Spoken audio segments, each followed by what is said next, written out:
Obboleettii kiyyatu kana na godhee.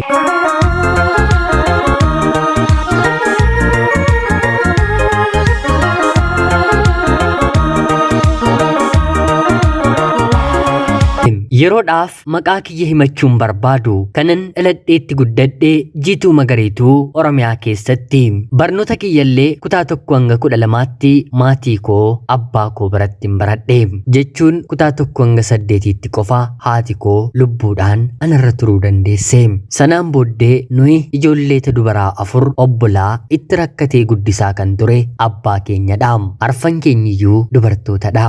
Barnoota kiyya kutaa 12s akkuman xumureen carraa yuunivarsiitii seenuu argadheen barnoota istaatiksiisiin waggaa 3 baradheen eebbifameen hojiillee argadheera. Haati kiyya yeroo dheeraadhaaf morma ishee irratti dhiitoon wayii bahee baay'ee ishee dhukkuba ture. Dhukkuba mormaa olii jiru hagam akka nama dhukkubu himachuun baay'ee ulfaataadha. Keessumaa yeroo ta'e booddee immoo dhukkubni ishee baay'eetti cimee haati keenyi imimmaan qofatu ija ishee irraa gadi lola'a. Dhumarratti kaansarii qoonqootti jijjiirameera jechuun abbaan koo mana yaalaa garaagaraatti marmaarsisee otoo yaalchifachuu ni fayyiti jedhee abdiidhaan otoo eeggatu haati keenyi garuu halkan tokko hunduma keenyatti nagaadhaan mattee firoottan isheellee bakka biraa jiran nagaatti naa jedhaa jettee addunyaa kanarraatii nurraa boqotte. Duuti haadha keenyaa baay'ee kan nama ajaa'ibudha. Ijoollee koo adaraa jettee abbaa keenyatti nu kennite. Abbaan keenyis adaraa haadha keenyaa hin nyaanne. Dhiira ta'e otoo jiruu akka dubartii gola galee buddeenallee tolchee isin barnoota keessan sirriitti qayyabadhaa jedhee abbaan koo dhiira nu jiraachisuudha. Haati keenyi nuti dubartoota taaneefillee hojii gola keessaa kan dubartiitti nun buttu. Yeroon kan keessanii kun barnootadha. Barnoota keessan erga xumurtanii booda mana keessaniif hojjechuun keessan waan hin oolleef kuni mana koodhaa isin immoo ijoollee koodhaa hojjedhee isin guddisuun dirqama kiyya nuun jettee fayyaa qabdi taanaan hojii mana keessaatti gonkumaa nun buttu. Uffata keenya, nyaata, siree keenya waa hundaa ijoollummaa kootii kaasee haadha kootu nuuf sirreessa ture. Maarree abbaan keenyis otuu haati keessan jiraattee hojii kana hin hojjettanii jechuun guyyaa hojii isaa hojjechaa oolee galgala garuu hojii kan keenya nyaata dhugaatii kan borittiin oollu abbaan keenyi hojjechaa bulaa. Nuun akka qayyabannu qofa nurraa barbaada. Nutis cubbuudha barattoota giddu galeessaadha. Nu keessaa mana barumsaa keenyaa sadarkaa kan qabu sin dhibu. Baay'ees wal jaallannaa. Wal gargaarrees wal qayyabachiisnaa. Abbaan keenyi itti gaafatamaa biiroo maallaqaa fi misooma diinagdee aanaa keenyaadha. Nama baay'ee sodaatamu akka magaala keenyaatti kabajni guddaallee maluufidha. Aanaa keenya bulchuurraa kaasee hoggansa gurguddoorra nama taa'edha. Haati kiyya erga boqottee booda firoottan hiriyoonni isaa fuudhii umriin kee hin geenye yeroo jedhaniini lakki ijoollee koo eessa kaa'een eenyutti kenneen hin fuudha. Kanaan booddee fuudhee jireenyiin jiraadhu maal kannaaf maludha jedhee isaan didee nu guddisuutti umrii isaa hafte fixaas jira. Yeroo sanatti abbaan keenyi fuudhuu dhiisuunsaa nuun ijoollee isaallaa gammachiisus haa ta'utii garuu har'arra teenye yeroo yaannu of jaallachuun keenyi baay'ee nutti dhagahama. Arfan keenyiyyuu yuunivarsiitii seennee barannee eebbifamnee hojii mataa keenyaa qabanneerra. Obboleettiin kiyya anarratti aantee yookiin immoo sadaffaarratti alattuun alaam. Isheenuu hojii qabateetu rakkoo uumameen deebistee gadhiiste. Abbaan keenyi qofaasaa balbala banatee galaam. Amma umriinis deemeera mitiire gargaarsa sirriitti barbaada ture. Yeroo haati nu barbaachisutti haadhas abbaas ta'ee nu guddisee yeroo abbaa keenya deeggaruu bira dhaabbachuu qabnutti garuu nuti abbaa keenya bira dhaabbachuu hin dandeenye. Hundumtiyyuu hojii keenyatti cinnee jireenya mataa keenyaa jiraachaa jirra. Innis haga ammaatti beenyaan baanee hojii isaa hojjechaa jira. Gargaarsa keessan hin barbaadu. Mindaan kiyya gahaadha nuun jedha. Maallaqa baatiidhaan argatu keessaa tokko arfaffaa qofa fayyadamee tokko arfaffaa mana amantaa galchee tokko lammaffaa immoo kan hafte baankii kaawwata. Kuni yeroon beenyaa bahuuf wanta barbaade gochuuf akka na hin dhorkineef na gargaara jedhaani. Gonkumaa maallaqas nurraan barbaadu. Tarii yoo nuti dinnee akkaawuntii isaa irratti maallaqa akka galchinellee waan ta'e bitee mana keessa godhaam. Abbaa gaarii abbaa ajaa'ibaa qabnaam. Yeroo yerootiin bilbilee haala keenya nu gaafataam. Maarree kuni seenaa maatii kootiim. Obbolaa ofii waliin jaalala qabaachuun, waliin guddachuun, waliif yaaduun baay'ee kan namatti tolu, maatiin hundiyyuu kan waliif hawwudhaam. Yuunivarsiitii irraa akkuma eebbifameen obboleettii kiyya hangafaa bira hojii barbaaddachuun deemeem. Yeroo sanatti obboleettiin koo hin heerumne ture. Ishee waliin naannoo baatii 3 akkuma jiraadhetti naannoo isheen jirturraatii gara aanaa biraatti hojii argadheen hojjechuu jalqabeem. Bakkuman hojjedhu jalqabettis dargaggeessa tokko waliin bareem. Innis hojjetaama aanaa sanaadhaam. Wal barree jaalala waliin eegalleem. Jaalala jalqabaa kan hin eegale garuu ani dargaggeessa kanarratti mitiim. Barnoota kiyya haayiskuulii kutaa 10 yeroon baradhu barataa yuunivarsiitii baratu tokkorraa jaalalli na qabee innis gaaffii jaalalaa naaf dhiyeessee haa ta'uutii garuu guyyaa tokko qofa na waliin ciisee kabaja kiyya erga fudhatee booda jaalalaaf miti na dubbisuufiyyuu dhiira koronatti ta'ee hangan yuunivarsiitii irraatii eebbifamee bahutti jaalalli isaa na keessaa bahuu didee dhumarratti fuudhuu isaa yeroon dhagahu abdii kutadheen yeroon eebbifamee bahu anis jaalallee qabadheem. Baay'een isa jaalladhan tureem. Barnootattis kashlabbummaattis nama cimaadhaam. Bifti isaa magaala, qaamni isaa guutuu, dubartiin isa argite hunduu kan itti maraattudhaam. Barattoota kutaa 10 yeroo sana barannu keessaa ganna tokko dhufee hiriyoota 3 torbee tokko yeroo hin guunne keessatti kabaja isaanii fudhateedhaam. Kanuma otoon isa beekuun isaatiin jaalladhan tureem. Sin jaalladha jedhee akka dhiirota kaanii oduu dheeressuu hin beekuum. Takkaa namatti dubbannaan waanuma inni ittiin nama tuqu hin beeku malee miira jaalalaa ittiin of harkisu waan uumamaan kennamee fi ni qaba jedhee yaadaam. Natti haasa'ee natti odeessee akka jaalalleewwan kaanii yeroo naaf kennee bakkatti laphee koo tuqe hin beekuum. Haa ta'uutii garuu argaa masaa anumatu dura jaallate jaalachuu kiyya hiriyoota kooti yeroon haasa'u deemanii itti mani guyyaa tokko qofa naannoo mana keenyaa dhufee natti haasa'ee sanaan booddee hiriyaa kiyya tokkotti bakka akkanaatti koottu naan jedhee bakka sana yeroon deemu dhuguma na jaallatta yoo ta'e anis sin jaalladhaa kan koo kan ta'e hunda waantan si dhorkuun qabu jedhee natti dubbate. Anis waanuma inni natti dubbate deebiseen dubbadhe. Sa'aatii dheeraas hin haasofne kabaja kiyya fudhate. Kanaan anis kabaja kiyya kenneefiin nan galee. Sanaan booddee garuu garagaleeyyuu duubatti nan ilaalle. Anumatu waa'ee isaaf maraataa. Sammuu koo keessatti mana waan ijaarrateef sobeen seenaa garaagaraa kalaqeen hiriyoota kootti akkana naan jedhee bakka kanaatti wal argine jedheen isaanitti haasa'a. Isaan irraallee akkanuma kabaja isaanii waan fudhateeruuf sababa uumanii naannoo bakka inni jirutti yeroo barnootaan ala deemanii marmaaru. Ijuma isaa qofa arganii deebi'anii kaleessa argeen akkana naan jedhee engada argeen akkanan jedheenii jennee walitti haasa'a oollaam. Isaan yeroo dheeraas hin fudhanne jaalallee dhiiraa gara biraa gara kutaa 11tti yeroo darbinu qabatanii ani garuu akka yaada keessa kootti isaaf amanamtuu akka ta'een abdiidhaan isa eegaan ture. Yeroonni barnootarraa deebi'ee yuunivarsiitiitii dhufu waan hiriyoonni koo godhan ani garuu taa'ee isa eegaan jiru waraqaadhaan barreesseen ergaafi. Yeroo inni yuunivarsiitii deemuuf ka'us karaa ittiin isattiin kennuun dhaba malee maallaqa kennaa qopheesseen kennuufiif nan eegan ture. Haa ta'uutii garuu akkuma isinitti hime karaa ittiin isaaf hin kennuun argadhu. Bilbilli hanga yuunivarsiitii seennutti hunda keenyaaf iyyuu bitamee waan hin beekneef karaa ittiin isa waliin argadhu hangan yuunivarsiitii seenuti hin qabun ture. Ergan yuunivarsiitii seene immoo bilbila kiyya innarraa kaasa. Haa ta'uutii garuu daqiiqaa tokko ol fayyaaf nagaa ol nafaana naasa'u. Jaalallisaas kan naa bahee erga inni fuudheedha. Hanga inni fuudhuti takkaafillee abdii sarraan kutanne. Kadhannaan kiyyas gara rabbiitti yeroo hundaa isaatiin kan koo godheedha.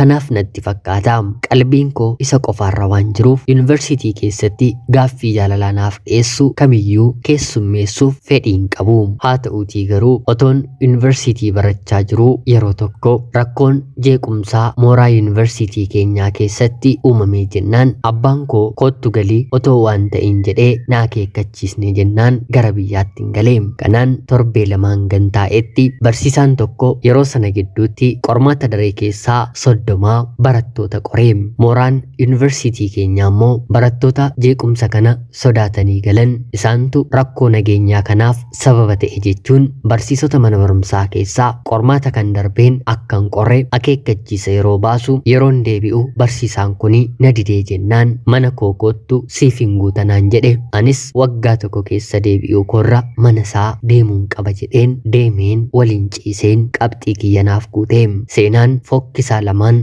jireenya koo keessatti hin qabu kana lamaanidhaam. Kanaan hojii qabadheen jaalallee koo kana waliin yeroo gabaabaa keessatti hariiroon keenya saffise mana tokko keessa waliin galle waliin jiraachuu eegalle jaarsummaallee gara abbaa kootti nan ergadhe akkan heerumeetti na bareem jireenyis itti fufeem. Akka tasaa ta'ee ani naannichatti hojii qabadheen baatii 6 yeroon guutu abbaan manaan kiyya guddina argatee gara godinaatti ol fudhatameem. Abbaa manaa fi haati manaan walirraa fagaatanii jiraachuun gaarii waan nan taaneef anis erga ati achitti jijjiiramtee si bira taa'een deddeebi'een hojjedha malee akkamittiin qofaa jiraannaa jedheen isa waliin deemeem. Hojii kiyya ganama barii sa'a 12tti ka'een baasii yaabbadheen sa'a 1:00 aanaa sanan gaha. Hojii kiyya hojjetadheen sa'aatii 11tti biirootii ba'een hanga sa'aatii 2tti gara manaatti hin galaam. Jireenyi kiyya kana ta'eem. Jijjiirraan hanga naaf mijatutti bifa kanaan naannoo waggaa tokkoo wayii ergan hojjedhee booda nan jijjiirameem. Kanaan boodee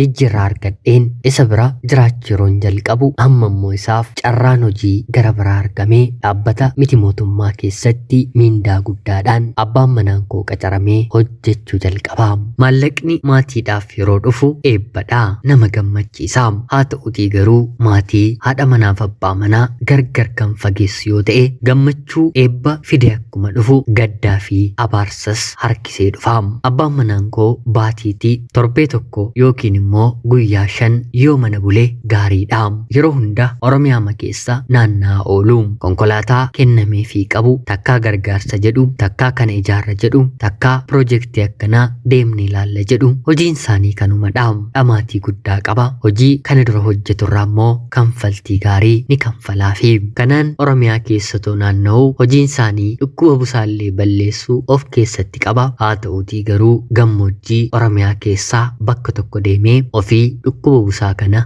fidatee dhufeem. Yeroonni dhukkubsatee dhufu kana ana waliin kan jirtu hojii tokkos kan na gargaartu obboleettii kiyya ana irratti aantee dhalattu barnoota barattee eebbifamtee akka godina keenyaatti bakka garaa garaatti qacarriin bahee dorgomtee bu'aa qormaataa na barateessee ilaallachaa jirtudhaam. Akka milkaa'uufis gaheen abbaan manaan koo godhee fi waan salphaa mitiim. Hojiin biyya keenyaa silaa nama namaan mitiiree dhugaadha waan na ta'eef soban barbaachisu jedheeniim. Abbaan manaan koo caasaa godina keessaa bakka hin beekne bakka ittiin waliin hin hojjenne hin qabuum. Maarree abbaan manaan koo dhukkubsatee mana ciisee wal dhaanamuu jalqabeem.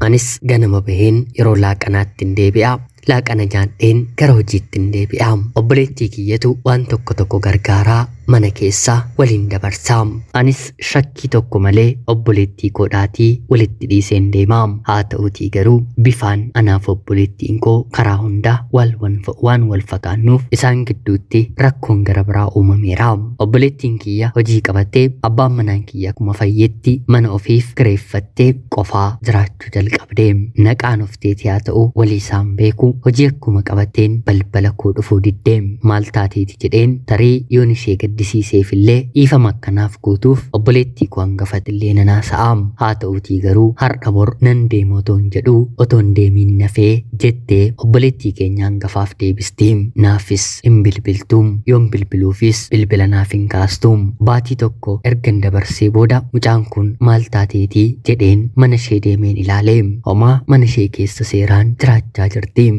Torbee 2 booddee guyyaa dilbata tokko mana koo dhufteem. Nagaanaan jettee televiizinii ilaaltee daqiiqaa 30 otoo hin turiin nama waliin beellameera naan jettee na dhiistee deemteem. Obboleettii kiyyadha waan na ta'eef magaala kanaa fira ishee balee waan hin qabneef na waliin akka ooltu akka taphattu natti tola tureem. Haa ta'uutii garuu obboleettiin koo jalqabumaan hojii qabatteen narraa fagaachuu jalqabdeem. Kun bakka guddaa otoo seentee hojii gaarii otoo qabattee maal na gootii jedhee nasumatti shakkuu jalqabeem. Haa ta'uutii garuu rakkoon obboleettii koo bira jiru waa biraa tureem.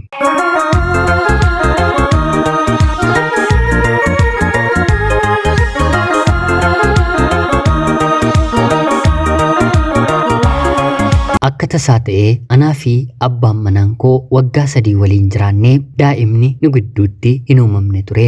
Kun akka rakkootti ka'ee maatii keenya gidduutti ni haasa'ama ture.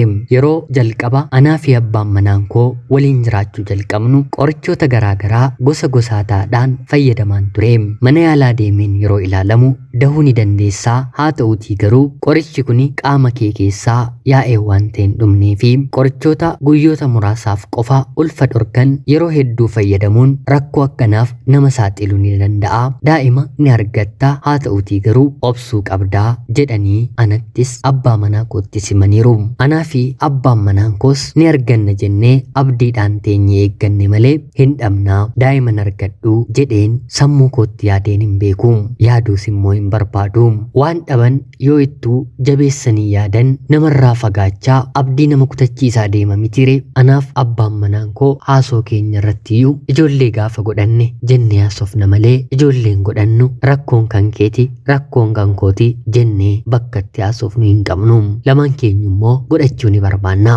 Kanaan otoo jennuuti obboleettiin kiyya hangafaa quxusuun kee si dursitee ulfoofte kaa jettee kan natti haasofte. Nannahee otoon heerumiin jaarsa toon ergatiin ulfaa'uun jiramoo yoo mallee anatti muu sodaatte abbaa manaa ishee sittillee numtiwii abbaan keenyi nutti rakkate hoo maal jedhaanii jedhee yeroon gaafadhuuni dhugaa ishee haa ta'u qoosaa ta'uu hin beekuu, haa ta'uutii garuu ulfaa'eera naan jettee naaf deebistee waanuma ati amma na gaafatte kana yeroon gaafadhuuni cal narraa jettee dubbii narratti jijjiiruu barbaaddee maalidhaa deemii gaafadhume jettee na gaafatte. Anis nan deemee eenyudha yeroon jedhu cal, yoo ulfoofte yeroon jedhu cal, baatii meeqa fixxe yeroon jedhu cal. Obboleettiin koo deebiinaaf deebisuu diddee gonkumaa dhimmi kun anaatiin ilaallata bultii koo irratti dhiibbaa qaba jedheen shakkiin hin beeku. Otuma ishee kadhannuu abbaa ishee ulfeesse nutti mudiddee baatii 6 gahee. Turtii baatii 6 booddee obboleettiin keenya hangafaa kabajnuu fi sodaannu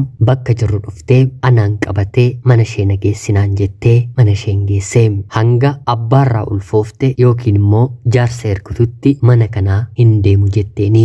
Guyyaa 3 mana ishee bulte homaa itti dubbachuu diddee rukutti hin kabalti abbaa keenya hin qaanessiin namaa gadi nun godhin jetti. Waa meeqa ta'e. Kanaan abbaan keenyi yoo dhaga'e rakkoo waan na ta'eef deessee jennaan ana bira fiddee keessa malee of biratti hin guddistu jettee yeroo obboleettiin keenyitti himtu lakkii dhala kiyya anumatu guddifataa eenyuuf iyyuu hin kennu jettee diddeeni.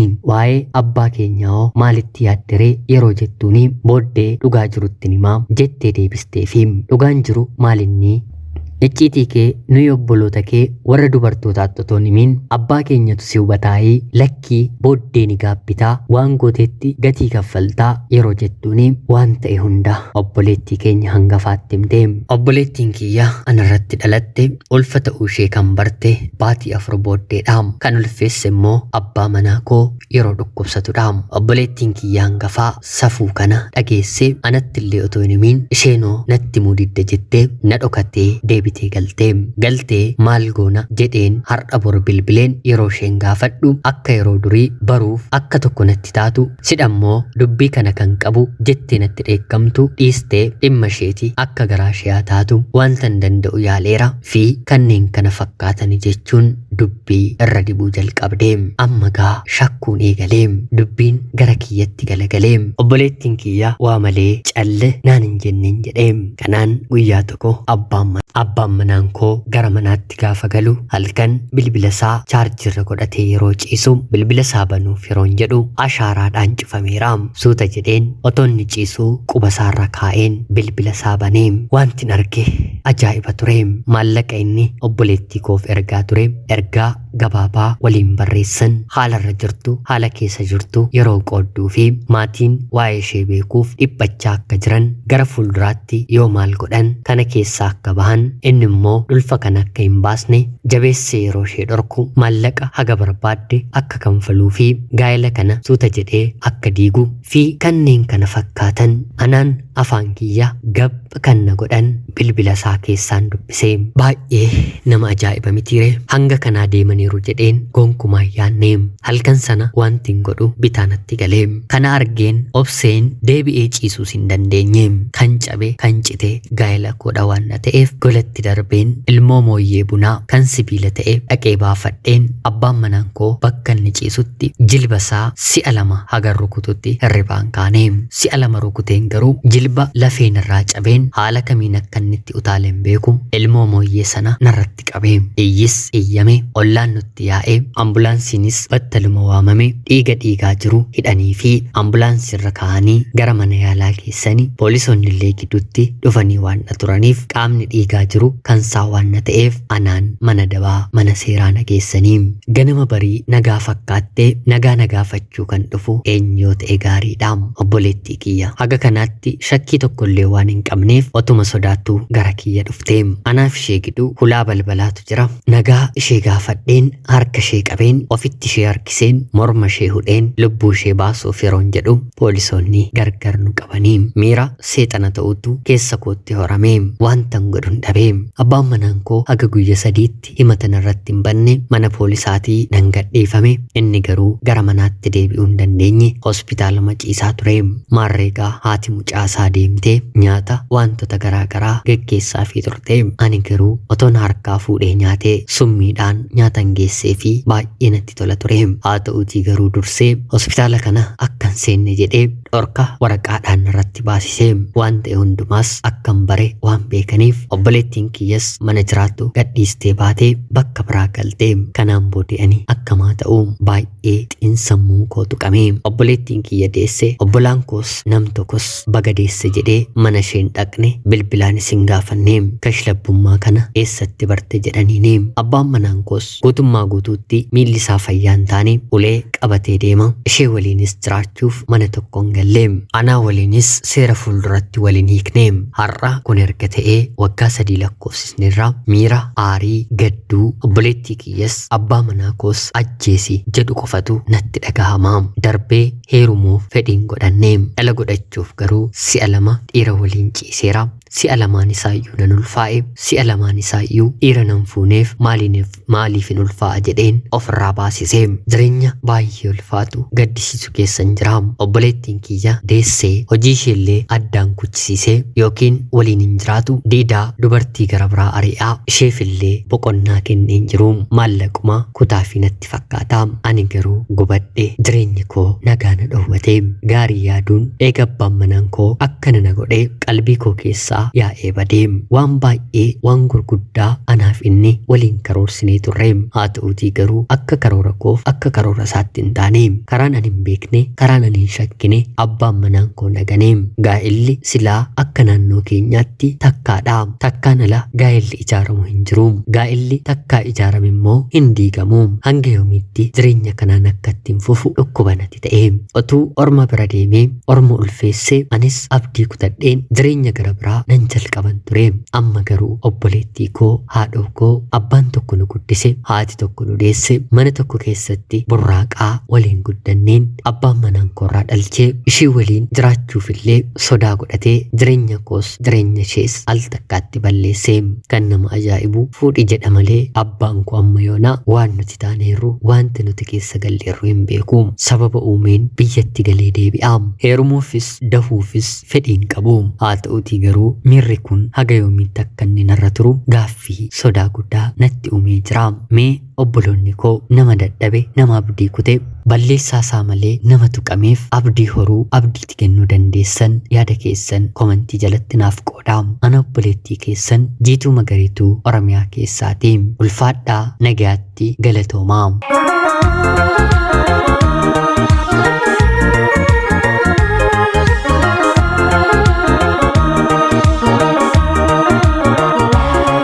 Yooyyaa shamaa akkam jirtu kabajamtootaaf hordoftoota qophii keenya nagaaf jalalli tokkummaan bakka jirtan hundaatti hunda keessaniif yaatu jecha guyyaa har'aallee seenaa ajaa'ibaa obboleettiin keenya tokko nuuf qoodde siniif dubbiseen hin kaa'u. Akka sinirraa barattaniif hubannoo cimaa ta'e tokko irraa argattan homaa shakkii tokkollee hin qabu. Obboleettii keenya seenaa kee kana nuuf qooduu keetiif guddaa galatoomsiin jecha kabajamtootaaf hordoftoonni qophii keenyaallee yaada jajjabinaa jettan obboleettii keenyaaf qoodaa jecha qophiin sa'aatii kanaaf siniif qabadheen dhiyaadhe kanuma fakkaatti. Hanga yoonaatti yeroo keessannaaf kennitanii dhaggeeffachaa turuu keessaniitiif guddaa galatoomaa. Like, share fi subscribe gochuullee hin dagatinaa jecha namoonni xalayaa jaalalaa seenaa jireenyaa nama barsiisuuf nama bashannansiisu qooddachuu barbaadan karaa Telegiraamii karaa lakkoofsa bilbilaa kiyyaa 937386564 yookiin immoo @xalayaa jechuun ergachuu qooddachuu ni dandeessu. Qopheessuuf qindeessuun isin waliin kanan ture ani Gammachiis Tashoomedha. Seenaa gara biraatiin hanga walitti deebinutti bakka jirtan maraan turtii gaarii.